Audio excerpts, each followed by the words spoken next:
मित्रांनो, स्वाभिमान शोध अस्तित्वाचा या मालिकेच्या आजच्या भागात आज आपण बघणार आहोत. गोडाऊनमध्ये घडलेला सगळा प्रकार पल्लवीला आठवत असतो. तितक्यात तिथे प्रभाकर सर येतात. ते विचारतात की काय ग पल्लवी, काय झालं, इथे विचार करत का उभी आहेस एकटीच? काल तू थोडक्यात वाचली आहेस याचा अंदाज आलाय ना तुला? मला एक गोष्ट नाही कळत की बबन आणि पुष्पाला एकदम वेळेवर कसं काय सुचलं?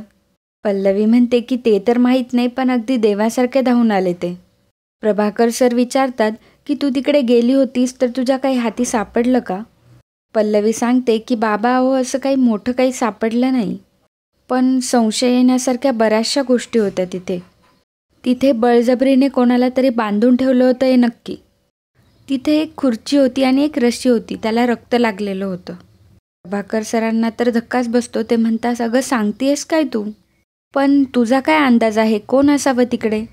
पल्लवी म्हणते की मला त्याची काहीच कल्पना नाही आहे अजून. असं बळजबरीने बांधून ठेवणारं नक्की कोण असेल आणि का? मुळातच बांधून ठेवलं असेल तर मग पुढे काय झालं आणि कुठे गेलं ते ज्याला बांधून ठेवलं होतं ते? असे सगळेच प्रश्न आहेत. प्रभाकर सर म्हणतात की ठीक आहे बाळा, आता तू पॅनिक होऊ नको, शांत राहा. मी बघतो आता कसं हँडल करायचं ते, आणि माझ्यावर कोणालाच संशय आलेला नाही आहे. मी त्याचा फायदा घेतो ना, आता तू रिलॅक्स राहा. पल्लवी म्हणते की बाबा मला अजून एकदा वेगळ्या विषयावर बोलायचं होतं तुमच्याशी, आदिती मॅमबद्दल. तेवढ्यात मोठे काका तिथे येतात आणि म्हणतात, काय बोलताय प्रभाकर? प्रभाकर सरांना काय उत्तर द्यावं हे समजत नाही. ते म्हणतात की आम्ही जरा इथे गप्पा मारत होतो. तेव्हा मोठे काका म्हणतात की किती फोन लावले तुला, काय गप्पा मारतोयस? प्रभाकर सर म्हणतात की दादा माझा फोन बेडरूममध्ये आहे, काही काम होतं का? मोठे काका म्हणतात की हो, कॉलेजच्या कामाविषयी बोलायचं होतं तुझ्याशी जरा. चल जाता जाता बोलूयात, असं म्हणून ते दोघं जण तिथून निघून जातात. इकडे मित्रांनो, तुमचं खरंच मनापासून धन्यवाद. तुम्ही शनिवारच्या भागात लाईकचं टार्गेट देखील काही तासांतच पूर्ण केलं. तर मित्रांनो, आपल्या स्वाभिमान आर्मीचं आजचं ध्येय आहे 350 लाईक. मला खात्री आहे तुम्ही ते नक्की पूर्ण कराल. रात्री भावरीला, मेघनाला आणि घरातल्या सर्वांना सेम मेसेज येतो. त्या मेसेजमध्ये असतं की तुम्ही लवकर हॉलमध्ये या आणि मोठे काका आणि मोठ्या आईला काही सांगू नका. सगळ्यांना प्रश्न पडतो की तिने मेसेज करून असं का बोलवलं असेल? गीता म्हणते की ती काल रात्री कुठेतरी गेली होती आणि तिथे काहीतरी झालं होतं असं तू म्हणाली होतीस ना. भावरी म्हणते की अगं नाही, ते कधीच मिटलं. आज सकाळी आम्ही मोठ्या जाऊबाईंसमोर बोललोही. मेघना म्हणते की मला काय वाटतं की पल्लवीला भेटल्याशिवाय आपल्याला काहीच कळणार नाही. आणि मग ते सगळे हॉलमध्ये जातात. इकडे सर्वजण हॉलमध्ये जमतात तेव्हा प्रभाकर सर म्हणतात, अगं का बोलवलंयस मेसेज करून? तेव्हा पल्लवी म्हणते की माझ्या डोक्यात एक आयडिया आहे, पण ती मोठे काका आणि मोठ्या आईंना सांगायची नाही आहे. पल्लवी म्हणते की उद्या तारीख किती आहे? शांतनू म्हणतो की 19. पल्लवी म्हणते उद्या मोठ्या आईचा वाढदिवस आहे ना. मला हे माहीत नव्हतं, पण या दोघींच्या बोलण्यातून समजलं.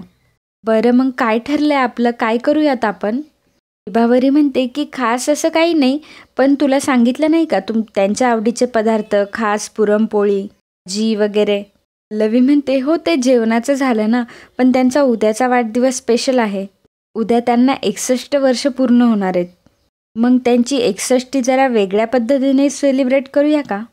शांतनू म्हणतो की ग्रेट आयडिया. माझ्या तर हे डोक्यातच आलं नाही, आपण हे प्लॅनिंग आधीच सुरू करायला पाहिजे होतं. मेघना म्हणते की काही वेगळी तयारी करायची तर वेळच नाही आहे आता.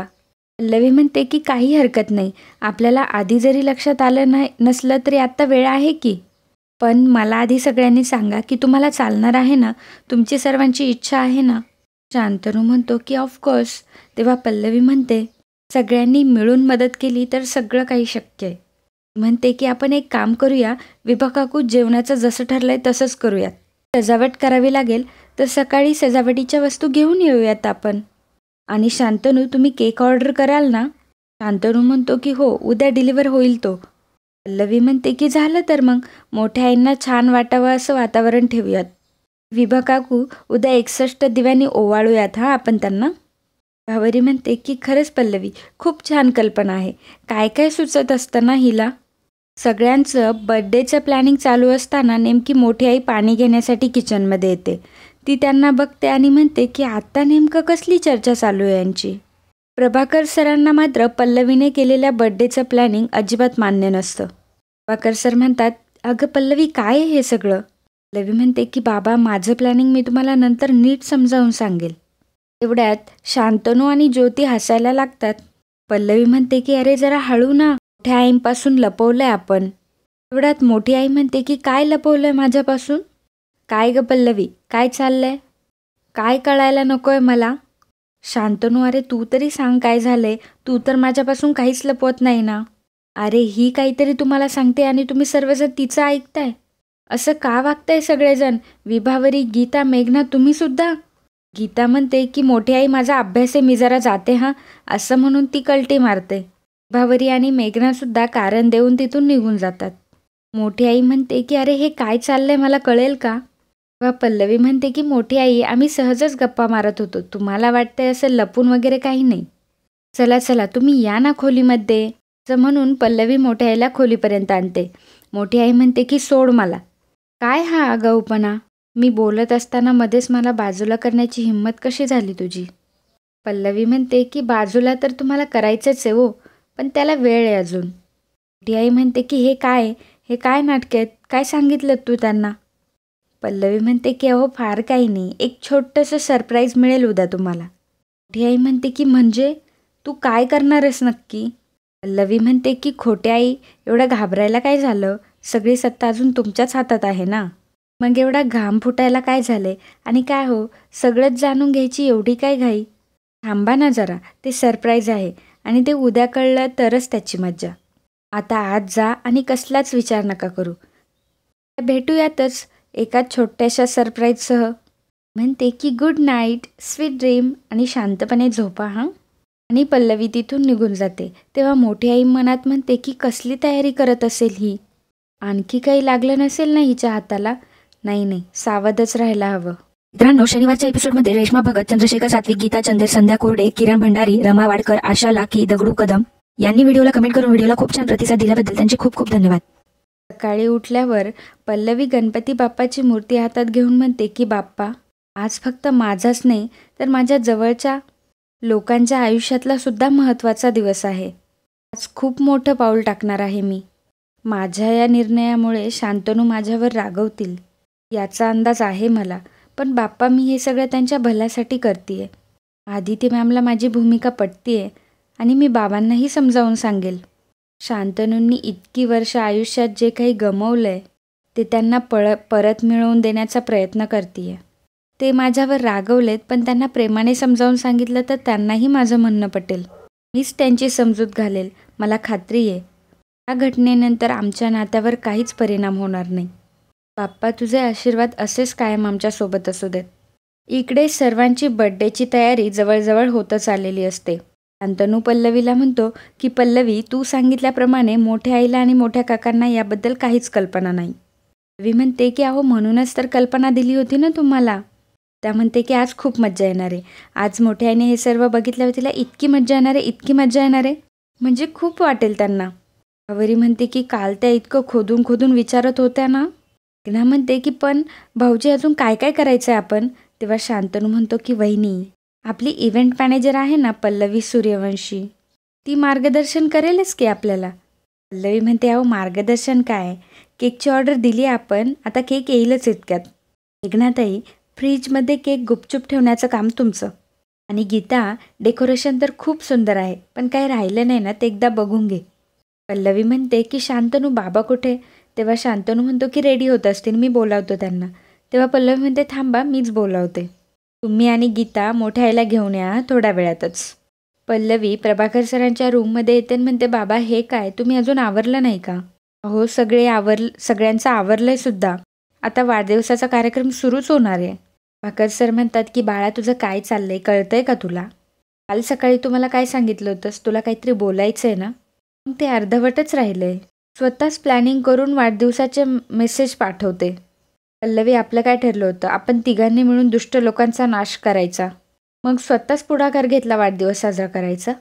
पल्लवी म्हणते की वाढदिवस फक्त निमित्त आहे बाबा, पुढाकार घेऊन मला वेगळंच काहीतरी करून दाखवायचं आहे. प्रभाकर सर विचारतात की वेगळं म्हणजे?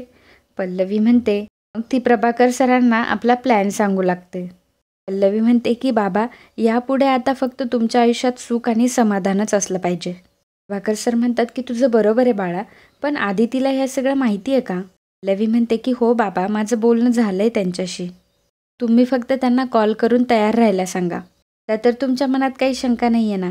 मग चेहऱ्यावर छान स्माईल ठेवा आणि लवकर आवरून बाहेर या.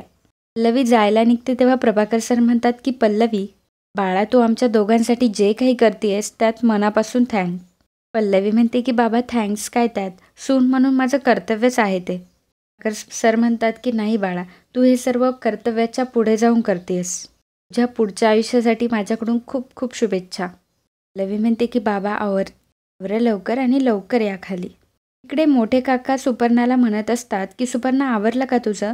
वाढदिवसाच्या दिवशी तळ्यातल्या गणपतीचं दर्शन घेतलं नाही असं कधी झालं नाही आहे. चल लवकर जाऊन घेऊयात. पण मोठ्या आईचं काही लक्ष नसतं तेव्हा मोठे काका म्हणतात काय गं, काय झालं? मोठी आई म्हणते की ही पल्लवी कालपासून काहीतरी विचित्र वागतीये. सगळ्यांना जमवून कसली तरी चर्चा करत होती आणि मी विचारलं तर म्हणती कशी सरप्राईज आहे तुमच्यासाठी. तिच्या डोक्यात नक्की काहीतरी शिस्त आहे. मोठे काका म्हणतात तिची ना तर लक्षणच ठीक दिसत नाही मला. गोडाऊनच्या बाहेर त्याला बघणं काय, त्याला प्रश्न काय विचारणं, तिच्यावर जरा बारकाईनेच नजर ठेवायला हवी हां सुपर्णा. इतक्यात शांतनू आणि गीता तिथे येतात आणि म्हणतात की मोठी आई चल. तेव्हा मोठी आई म्हणते की मला कशाला? शांतनू आणि गीता म्हणतात की ऐक ना मोठी आई, आता काहीच प्रश्न विचारू नकोस, तू चल ना. तेव्हा मोठे काका म्हणतात अरे काय काम आहे, कुठे नेताय तिला? गीता म्हणते की तुम्ही चला तर पहिल्यांदा आधी. तेव्हा मोठी आई म्हणते की ठीक आहे चला.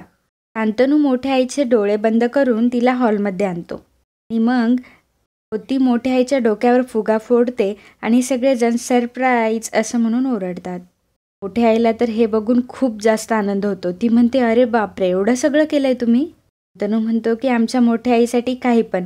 आणि मोठी आई सेलिब्रेशनची आयडिया पल्लवीची हां. पल्लवी म्हणते की मोठी आई आजचं हे सरप्राईज तुमच्या 61साठी. ते म्हणतात ना 60 बुद्धी नाठी. पण आपल्या मोठ्या आईंच्या बाबतीत असं नाही आहे हां. आपल्या मोठ्या आईंची बुद्धी आजही अजून तल्लक आहे. त्यामुळे आज खास मोठ्या आईंची 61 साजरी करायला आपण इथे आलो. आणि असं म्हणून पुन्हा सर्वजण मोठ्या आईचा बड्डे सेलिब्रेट करू लागतात. शांतनू मोठ्या आईला बुके देऊन शांतनू आणि पल्लवी मोठ्या आईचा आशीर्वाद घेतात. पल्लवी मोठ्या आईच्या गळ्यात पडत मोठ्या आईला म्हणते की हॅपी बड्डे मोठी आई, आणि वय वाढतंय तसंच मनही थोडं मोठं करा, दिवसेंदिवस छोटं होत चाललंय. आणि मित्रांनो, आजचा भाग इथेच संपतो.